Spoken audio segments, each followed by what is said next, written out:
ஒத்துக்கிட்டே இருக்கிறான். இங்க சின்ன பையன்லாம் உடனே மேலே அடிக்கிறான்ப்பா அண்ணனை. அப்படிதான்ப்பா அழுகுது நேற்று மேட்ச்சு. என்ன அடி அடிக்கிறான் 11 பால்ல 39 ரொம்ப அதிகம்ப்பா.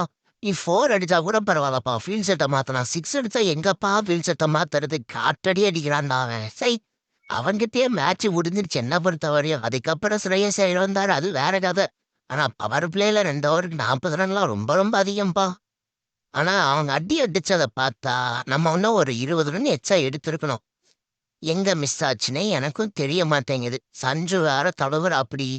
சரி, விடுங்க விடுங்க, நெக்ஸ்ட் மேட்ச் போட்டு பொழந்துருவாரு. இது எத்தனை நாளும் ஒரு வாரமா சொல்லிக்கிட்டு இருக்கேன், எங்க நடக்க போகுதுன்னு தெரியல. 2 பாசிட்டிவ்ப்பா. ஒண்ணு சர்ஃபராஸ் கான், இன்னொன்னு மாத்ரே. 2 பேரும் மொத்துறாங்க. இப்ப தூபே மறந்துட்டேங்கிற.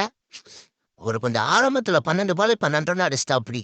அதுல ஒரு 6 பால கம்மி பண்ணிட்டு அதுல ஒரு 2 6 அடிச்சிருந்தாருன்னு வச்சுக்கேன், கொஞ்சம் சுவாரஸ்யமா இருந்திருக்கும். பட் இருந்தாலும் தூபேவும் நல்லா ஆடுறாரு மிடில் ஓவர்ஸ்ல, அது நம்ம ஒத்துக்கணும். பவுலிங்ல அவுட் ஆஃப் ஃபார்ம்ல இருக்கான் நூர் அகமது. அவனை கொஞ்சம் பட்டிட்டீங்கன்னு பாருங்கப்பா. எப்பா, எனக்கு ரொம்ப வருத்தம்ப்பா.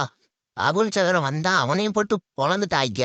என்று ஆரம்பத்துல ரன்னு தூக்கி கொடுத்துட்டா அப்படி நல்ல லண்டு போட சொன்னா குத்தி குத்தி ஏத்துறாங்க. அவங்க 6 4 அடிச்சு பறக்க விடுறாங்க.